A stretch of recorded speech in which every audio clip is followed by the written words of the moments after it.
अस्सलामुअलैकुम स्टूडेंट, क्या हाल है आप सब लोग के। आई होप कि आप सब लोग खैरियत से होंगे। और आज मैं लेके आया हूँ आपके लिए एक नई वीडियो जिसके अंदर हम डिस्कस करेंगे यूनिट नंबर 6 को, यानी कि हमारे न्यू चैप्टर को, ग्रेविटेशन को डिस्कस करेंगे। हमारे छठा चैप्टर जो है इस वीडियो में स्टार्ट होगा, जिसके अंदर हम पढ़ेंगे ग्रेविटेशन के बारे में, यानी कि इससे रिलेटेड जो हमारे पास, यानी कि इस वीडियो में सिंपल आपको मैं बता देता हूँ ग्रेविटी यानी कि ग्रेविटेशन का इंट्रोडक्शन पढ़ेंगे कि ग्रेविटी किसने डिस्कवर की, ग्रेविटी कहते किसे हैं, और इससे रिलेटेड जो भी हमारे पास इंट्रोडक्शन बुक में मौजूद है वो सारा इंट्रोडक्शन पढ़ेंगे।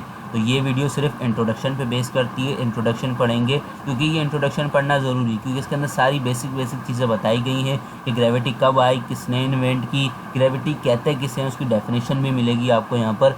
तो आपने वीडियो को पूरा देखना है, स्किप नहीं करनी। वीडियो अच्छी लगे तो वीडियो कीजिएगा लाइक और चैनल कीजिएगा सब्सक्राइब।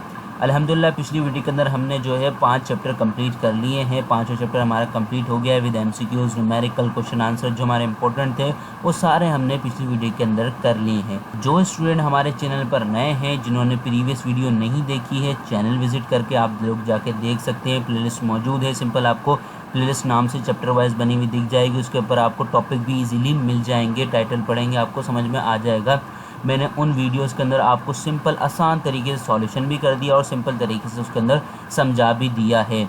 और जो स्टूडेंट हमारे ये चैनल पे अभी ये वीडियो नए देख रहे हैं, जिन्होंने भी चैनल विजिट नहीं किया है, सबसे पहले तो आप चैनल को सब्सक्राइब कर लें और वीडियो को लाइक कर लें। और जो हमारे प्रीवियस वीडियो है उनको जाके देख सकते हैं, प्लेलिस्ट मौजूद है। डिस्क्रिप्शन में भी कुछ वीडियोज़ का लिंक है प्रीवियस, वो जाके देख सकते हैं। और प्लेलिस्ट मौजूद है, चैनल पर विजिट करके देख सकते हैं। और अपने दोस्तों के साथ ज़्यादा से ज़्यादा शेयर कीजिएगा। चलते हैं अपने टॉपिक की तरफ। अपना टॉपिक स्टार्ट करते हैं ग्रेविटेशन के बारे में। सबसे पहले हम इंट्रोडक्शन पढ़ते हैं। यहाँ पर आपके पास 2 टेक्स्ट बॉक्स दिए हैं। सबसे पहले वाले की तो कोई हेडिंग नहीं है, सिंपल, यानी कि यहाँ पर एक आपको पैराग्राफ दिया हुआ है जो कि आपका इंट्रोडक्शन है, सही है। आगे आपके पास जो दूसरा हमारे पास ये जो हमारे पास टेक्स्ट बॉक्स है, ये है स्टूडेंट लर्निंग आउटकम, यानी कि ये वो टॉपिक दिए हुए हैं आपको जो कि आप इस पूरे चैप्टर के अंदर स्टडी करने वाले हैं। State the Newton's law of gravitation, इससे स्टार्ट हो रहा है। और लास्ट है हमारे पास describe how artificial satellite keep on the moving around the earth due to gravitational force, यानी कि यहाँ से लेकर न्यूटन्स लॉ ऑफ ग्रेविटेशन से लेकर आप आर्टिफिशियल सैटेलाइट के मोशन तक, ये लास्ट इसका जो है टॉपिक है आर्टिफिशियल सैटेलाइट का। ये जो है टॉपिक सारे आप पढ़ेंगे। इस जो है आपके पास जो चैप्टर है, चैप्टर नंबर 6 ग्रेविटेशन है, इसके अंदर आप ये सारे टॉपिक पढ़ने वाले हैं। सबसे पहले जो हमारा यहाँ तक ये बॉक्स तो हमें क्लियर हो गया है, यानी कि ये स्टूडेंट लर्निंग आउटकम है, ये वो टॉपिक हैं जो हमें इस पूरे चैप्टर में पढ़ने हैं। चलते हैं अपने इस पैराग्राफ की तरफ और इसको एक्सप्लोर कर लेते हैं। लिखा है the natural force which pull every 2 object in the universe towards each other is known as gravity, यानी कि सबसे पहले बहुत अच्छी बात हो गई कि आपको ग्रेविटी का जो कॉन्सेप्ट है वो बता दिया उन्होंने, ग्रेविटी की डेफिनेशन बता दी उन्होंने कि ग्रेविटी होती क्या है। तो ग्रेविटी क्या होती है कि एक हमारे पास एक नेचुरल फोर्स होती है, ग्रेविटी वन फोर्स है, नेचुरल फोर्स कहलाती है, जो कि हर और 2 ऑब्जेक्ट को क्या करती है, आपस में पुल करती है। क्या करती है, यूनिवर्स में जितने भी ऑब्जेक्ट मौजूद हैं, यूनिवर्स के ऑब्जेक्ट 2 ऑब्जेक्ट्स को आपस में क्या करवाती है, पुल करती है, उसे हम ग्रेविटी कहते हैं। यानी कि आसान लफ्ज़ों में ग्रेविटी एक नेचुरल फोर्स है जो कि जो यूनिवर्स में जो ऑब्जेक्ट हैं उनको जो है उन ऑब्जेक्ट के ऊपर लगती है, उन ऑब्जेक्ट को पुल करवाती है, ग्रेविटी हम उसे कहते हैं। आगे लिखा है this force act on the object which have मास, यानी कि ये फोर्स जो है उन ऑब्जेक्ट के ऊपर एक्ट करती है जिनके मासेस होते हैं। आगे लिखा हुआ है the force depend upon the masses of object, वही बात आ गई यहाँ पर, यानी कि ये जो ऑब्जेक्ट होती है, ये जो हमारे पास ग्रेविटी होती है, यानी कि जो ग्रेविटी ये फोर्स है, यानी कि जो ग्रेविटी है ये उन ऑब्जेक्ट के ऊपर एक्ट करती है जिनका क्या हो, कोई ना कोई मास हो। यानी कि यूनिवर्स में जितने भी ऑब्जेक्ट है ना और उनका कुछ ना कुछ मास है, तो उसके ऊपर ग्रेविटी एक्ट ज़रूर करेगी क्योंकि नेचुरल फोर्स है। अभी हमने पढ़ लिया ग्रेविटी की डेफिनेशन में कि यूनिवर्स में जितनी भी चीज़ें है ना, उन सब के ऊपर आपस में क्या कर रही है, ये आपस में एक दूसरे के ऊपर फोर्स लगवा रही है उस ऑब्जेक्ट के ऊपर। अब यूनिवर्स में यानी कि जितने भी ऑब्जेक्ट ना उन सब के ऊपर जो फोर्स लग रही है उसे हम ग्रेविटी कहते हैं। तो यानी कि जितने भी ऑब्जेक्ट है सबका तो मास एक जैसा नहीं होगा, सबका मास जो है डिफरेंट होगा। इसी वजह से जो है इनके दरमियान जो फोर्स हो, ग्रेविटी लगेगी, वो भी डिफरेंट लगेगी, यानी कि जो ग्रेविटी होगी उसके ऊपर अट्रैक्ट करेगी डिफरेंट तरीके जिनके उनके मासेस होंगे, यानी कि डिपेंड करता है मासेस के ऊपर। आगे आपसे लिखा हुआ है big masses have a high gravitational pull while small masses has a low gravitational pull. कोई बात जो मैंने आपको ऊपर बता दी, यानी कि जिसका ज़्यादा मास होगा उसके अंदर हाई ग्रेविटेशनल पुल होगी और जिसका कम मास होगा उसकी लो ग्रेविटेशनल पुल होगी, यानी कि उसके ऊपर ग्रेविटी कम अट्रैक्ट करेगी। Gravity of earth hold all object like a building, animals, tree, human beings ETC on the अर्थ। आगे वो आपसे कह रहे हैं कि ग्रेविटी जो है ऑफ अर्थ होल्ड, यानी कि जो है ग्रेविटी जो अर्थ की वो होल्ड करती है हर ऑब्जेक्ट के ऊपर। जैसे कि आप सपोज कर लें बिल्डिंग्स हो गई, एनिमल्स हो गए, ट्री हो गए, ह्यूमन बींग्स हो गए, दरख्त यानी दरख्त हो गए, इंसान हो गए, और मुख्तलिफ चीज़ें जितनी भी यूनिवर्स में मौजूद हैं उन सब के ऊपर ग्रेविटी अट्रैक्ट करती है। अर्थ के ऊपर मौजूद जितने भी ऑब्जेक्ट हैं सबके ऊपर ग्रेविटी अट्रैक्ट करती है। आगे आपसे कह रहे हैं moon, stars and planets all have gravity, यानी कि मून हो गए, स्टार्स हो गए और प्लैनेट्स हो गए, सारे ग्रेविटी अपने पास रखते हैं। The gravity cause the weight, gravity वजह बनती है वेट की, यानी कि ग्रेविटी जो है वेट की वजह से होती है, यानी कि जिस ऑब्जेक्ट का ज़्यादा वेट होगा उसकी ज़्यादा ग्रेविटी होगी, जिसका वेट कम होगा ये ग्रेविटी उसकी कम होगी। यानी कि ग्रेविटी डिपेंड करती है वेट के ऊपर। मास और वेट का हमने डिफरेंस पढ़ा था, उसके अंदर भी हमने जो है यही डेफिनेशन में पढ़ा था कि जो ग्रेविटी होती है वो डिपेंड करती है ग्रेविटेशनल फोर्स कहलाती है, ग्रेविटेशनल पुल कहलाती है। यानी कि जो वेट जो है वो डिपेंड करता है ग्रेविटी पर। यहीं पर आपसे ये बात भी कह रहे हैं, यही बात आपसे यहाँ पर भी कह रहे हैं वो लोग। आगे लिखा है the weight of an object is smaller at the moon than earth, यानी कि जो वेट होता है वो कम होता है मून पर एज़ कम्पेयर टू अर्थ। यानी कि आप नासा वगैरह में आप देखते हैं कि लोग चांद पे जाते हैं, जैसे कि आपको बैकग्राउंड में इधर आपको दिख रहा होगा यहाँ पर कि ये बंदा उड़ रहा है। तो चांद पर क्या होता है, आपने देखा है फिल्मों में, कार्टून वगैरह में देखा होगा कि चांद पर चल नहीं सकते। चांद पर क्या होते हैं, उड़ते रहते हैं। हमारे हाथ से अगर कोई चीज़ स्लिप हो जाती है तो वो उड़ती रहती है, ज़मीन पर नहीं गिरती, सही है ना। उस ऑब्जेक्ट का क्या हो जाता है, मास बिल्कुल हल्का हो जाता है। अब इंसान है, अगर नॉर्मल अगर इंसान का जो वेट होता है वो क्या है 50 kg है। अब वही इंसान जब चांद पे चले जाता है तो वो ज़मीन पे क्यों नहीं चल पा रहा, उसका वेट क्या कम हो गया, क्या वो पतला हो गया? ऐसा बिल्कुल नहीं होता। वहाँ पर क्या है, अर्थ पर मून पर ग्रेविटी नहीं होती, इस वजह से वहाँ पर जो है वेट भी आपका बिल्कुल कम हो जाता है, वहाँ पर ना होने के बराबर हो जाता है। अगर आप वही आप चीज़ यानी कि वही आप बंदे वही 50 kg का आपका वेट है, आप अगर अर्थ पर आते हो तो आपका वेट 50 kg होता है, लेकिन मून पर आपका कोई वेट ही नहीं होता। क्यों नहीं है भाई वेट ही नहीं है। कैसे नहीं है कि आप चल ही नहीं पा रहे हैं वहाँ पर, ना आप ज़मीन पे चल पा रहे हो, ना ही कोई चीज़ अगर आप उधर लेके चले जाते हो, या फिर कार्टून वगैरह में आपने देखा है कि वो उड़ती रहती है। क्यों उड़ती रहती है? वजह यही है कि वहाँ पर ग्रेविटी नहीं है, इस वजह से वहाँ पर वेट भी नहीं होता। वेट नहीं होता इस वजह से वहाँ पर ग्रेविटी नहीं है। और अगर वही चीज़ें अर्थ पर आ जाए तो उनका वेट वैसे ही होता है जैसे होना चाहिए उनका वेट।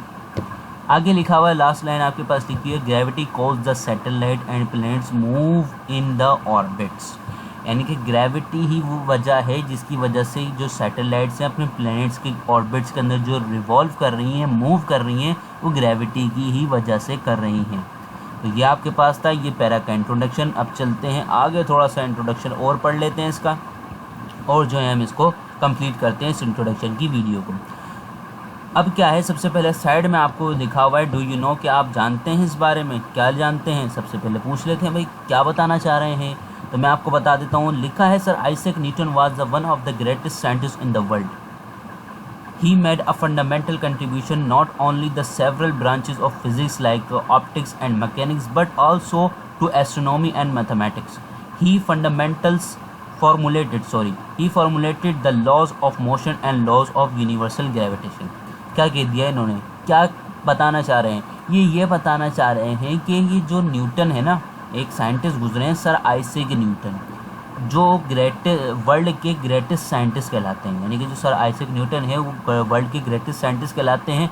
इन्होंने फंडामेंटल कंट्रीब्यूशन दी है, यानी कि अपनी खुद बना के कंट्रीब्यूशन दिया है, not only the several branches, यानी कि कुछ ब्रांचेस में नहीं, यानी कि ऐसे नहीं एक दो ब्रांचेस में दे दिया, सिर्फ इन्होंने कुछ ब्रांचेसों में नहीं फिजिक्स की, जैसे कि हम ऑप्टिक्स के अंदर, मैकेनिक्स के अंदर, सिर्फ हमने पढ़ा होगा ऑप्टिक्स और मैकेनिक्स के अंदर जो है सर आइजैक न्यूटन ने जो है इनके कंट्रीब्यूशन है। सर आइजैक न्यूटन ने ना ही सिर्फ फिजिक्स की ऑप्टिक्स और मैकेनिक्स पे काम किया, बल्कि इन्होंने एस्ट्रोनॉमी और मैथमेटिक्स पे भी काम किया है, और ये वर्ल्ड के ग्रेटेस्ट साइंटिस्ट माने जाते हैं सर आइजैक न्यूटन ही। और इन्होंने क्या किया है, लॉज ऑफ मोशन, यानी कि मोशन के जो कानून हैं और यूनिवर्सल ग्रेविटेशन के जो कानून हैं वो सारे इन्होंने बनाए हैं, इन्होंने पेश किए हैं।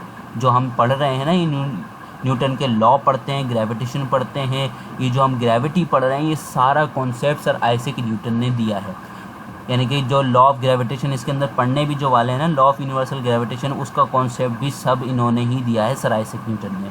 अब चलते हैं उस जर्नी की तरफ कि भाई ग्रेविटी का जो कॉन्सेप्ट है वो आया कहाँ से। ग्रेविटी के बारे में मैंने पढ़ लिया, सर आइजैक न्यूटन के बारे में पढ़ लिया, थोड़ा सा जान लिया उनके काम के हवाले से कि भाई वो बहुत वर्ल्ड के जो है बेहतरीन साइंटिस्ट माने जाते हैं। उन्होंने फिजिक्स की एक ब्रांच में नहीं, 2 में नहीं, 3 में नहीं, बल्कि 4 ब्रांचेसों में काम किया है और बहुत सारी चीज़ें यानी कि लॉ ऑफ मोशन बताया और लॉ ऑफ यूनिवर्सल ग्रेविटेशन भी उन्होंने ही बताया, इंट्रोड्यूस करवाया।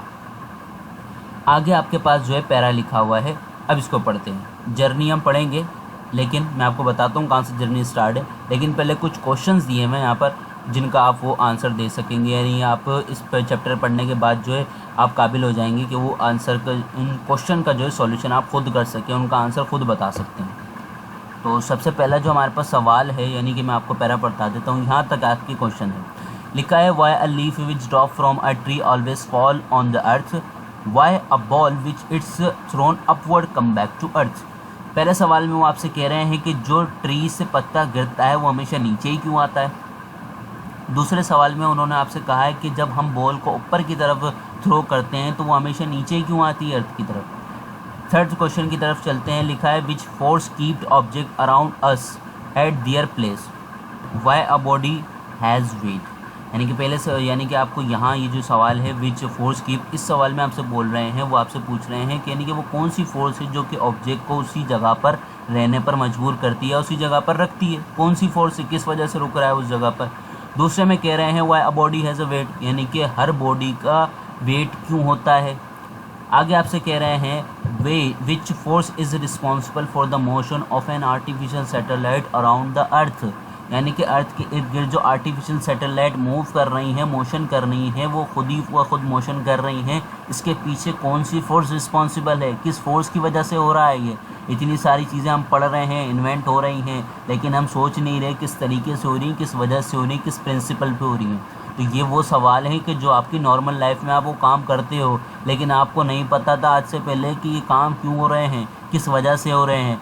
हर बार जो है मोबाइल छूटता है नीचे चल जाता है, पानी का गिलास छूटता है नीचे जाता है, पानी गिरता है नीचे चले जाता है। कभी ऐसा हुआ लाइफ के अंदर कि कोई चीज़ आपके हाथ से छूटी और वो ऊपर की तरफ चले गई? ऐसा हमने सोचा ही नहीं। क्यों नहीं सोचा? वो सारे सवाल आपको यहाँ इन्होंने पूछे हैं, अब इनके जवाब वो आपको बोल रहे हैं। जब आप ये पूरा लेसन पढ़ लेंगे तो आप इस काबिल हो जाएंगे कि इनके जवाब आप खुद दे सकते हैं।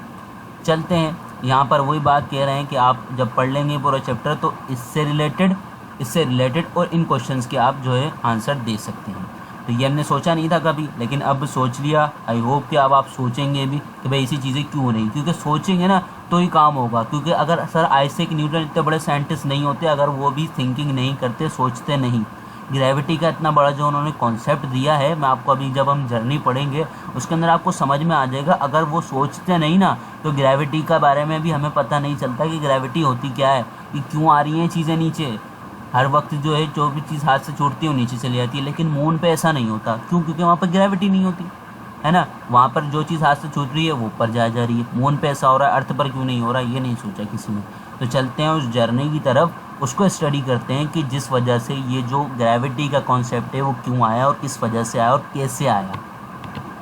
नीचे आपके पास जो थर्ड पैरा लिखा हुआ है, ये जो पैरा जो मैंने आपको यहाँ पर अभी सेलेक्ट किया है, ये पैरा को हम स्टडी करेंगे। ये पैरा है, इसके अंदर जर्नी बताई गई है पूरी कि ग्रेविटी कैसे इन्वेंट हुई।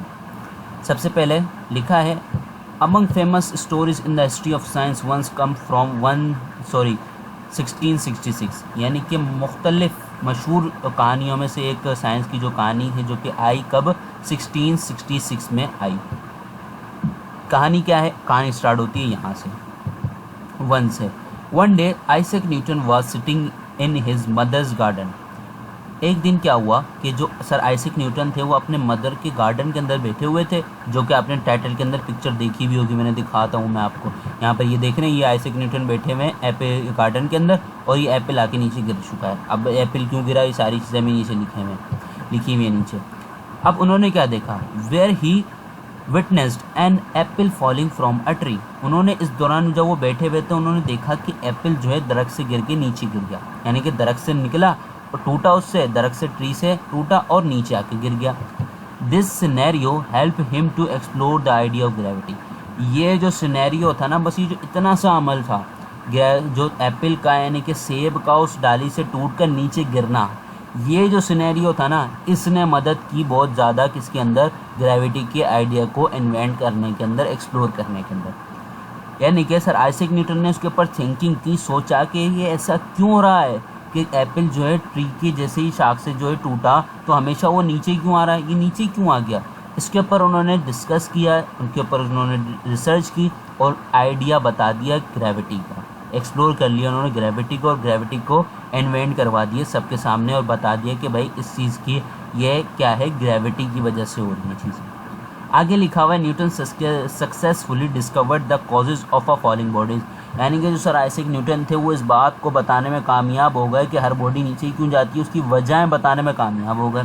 यानी कि जैसे ही उन्होंने ग्रेविटी बताई तो उसकी वजहें बताने में भी वो कामयाब हो गए कि क्यों हर बॉडी नीचे ही गिरती है, क्यों हर बॉडी हमेशा नीचे ही जाती है, जब वो कोई सपोर्ट उसके ऊपर से हट जाती है वो हमेशा नीचे जाती है। वो सारे कॉजेज बताने में कामयाब हो गए कौन, sir Isaac Newton. He further revealed the gravity makes the planets to revolve around the sun and it's also cause the moon and satellite orbit around the earth in the specific region। यानी कि इससे further इन्होंने ये भी बताया कि जो हमारे प्लैनेट से इर्द गिर्द जो सन अराउंड, यानी कि सन के इर्द गिर्द जो प्लैनेट्स अराउंड कर रहे हैं ना, मून के इर्द गिर्द जो सैटेलाइट घूम रही हैं, ये सारी जो है किसकी वजह से, ग्रेविटी की वजह से हो रही हैं। यानी कि जो ग्रेविटी का जो सिनेरी, ये हमारे पास स्टोरी थी। सबसे पहले मैं आपको बताऊं कि ये हमारे पास स्टोरी थी जिसकी वजह से आइडिया एक्सप्लोर हुआ है। वैसे स्टोरी पता है कितनी सी है, बिल्कुल छोटी सी स्टोरी है। कौन सी वाली, ये वाली, बस ये लाइन जो है आपकी, ये स्टोरी है। ये यहाँ से आपको जो है, यहाँ से ग्रेविटी का कॉन्सेप्ट आया। मैं हाईलाइट करता हूँ इसको। यहाँ से क्या हुआ जी, हाईलाइट कर दिया मैंने रेड से इसको भी, क्या कि भाई यहाँ पता चल जाएगा आपको कि भाई ये एक सेंटेंस है। वो अपने मदर के गार्डन में बैठे हुए थे, उन्होंने देखा उनकी आंखों के सामने एक जो है पेड़, जो सेब जो है अपनी डाली से टूट के नीचे गिर गया। उन्होंने उसके ऊपर थिंकिंग की, सोचा कि ऐसा क्यों होता है। और वो सिनेरियो था, वो एक वक्त था, वो एक लम्हा था जिसने एक्सप्लोर करने में, ग्रेविटी के आइडिया को एक्सप्लोर करने में सर आइजैक न्यूटन की मदद की। और उन्होंने ये बात सबको बताने में कामयाब भी हो गए कि हर बॉडी नीचे ही क्यों आती है। और जो ये जो ग्रेविटी है, ग्रेविटी प्लैनेट्स के ऊपर भी एक्ट कर रही है कि वो सन के इर्द गिर्द जो प्लैनेट्स रिवॉल्व कर रहे हैं, और जो मून के इर्द गिर्द सैटेलाइट रिमूव कर रही है ना, वो किसकी वजह से, किस फोर्स की वजह से हैं, वो इसी वजह से हैं कि कोई ग्रेविटी है उनके दरमियान। अगर ग्रेविटी ना हो तो कोई चीज़ मूव भी नहीं करेगी। तो यह सिनेरियो था, ये सारी चीज़ें थी। ग्रेविटी कॉन्सेप्ट कहाँ से आया, किस तरीके से आया और कब आया, कौन सी स्टोरी थी, वो सारा सन भी इसके अंदर पता चल गया। हमने यहाँ तक पढ़ लिया, इंट्रोडक्शन पढ़ लिया, ग्रेविटी क्या होता है, कहाँ से आई, ग्रेविटी की डेफिनेशन पढ़ ली, छोटी सी आसान सी सिंपल सी। सर आइजैक न्यूटन के बारे में जान लिया, उनकी थोड़े से कुछ सवालात जान लिए कि हमसे क्या सवालात होने वाले हैं, क्या पढ़ने वाले हैं। जो चीज़ हमने आज तक नहीं सोची थी, आई थिंक अब वो आप ही सवालातों में सोच रहे होंगे।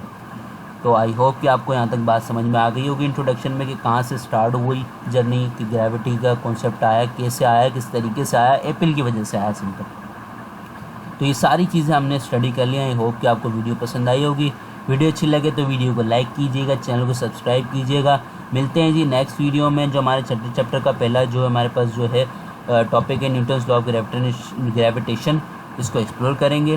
तो आपने वीडियो देखिए, अल्हम्दुलिल्लाह आपको समझ में आया होगा। नेक्स्ट वीडियो में इससे रिलेटेड जो हमारे पास टॉपिक्स हैं, न्यूटन्स लॉ ऑफ ग्रेविटेशन के जो टॉपिक्स हैं, जिस टॉपिक से रिलेटेड जो भी हमारे क्वेश्चंस हैं, न्यूमेरिकल हैं, जितनी भी चीज़ें वो सारी हम सॉल्व करेंगे आने वाली वीडियो में। तो तब तक के लिए वीडियो का इंतज़ार कीजिएगा। मिलते हैं नेक्स्ट वीडियो में, तब तक के लिए अल्लाह हाफ़िज़।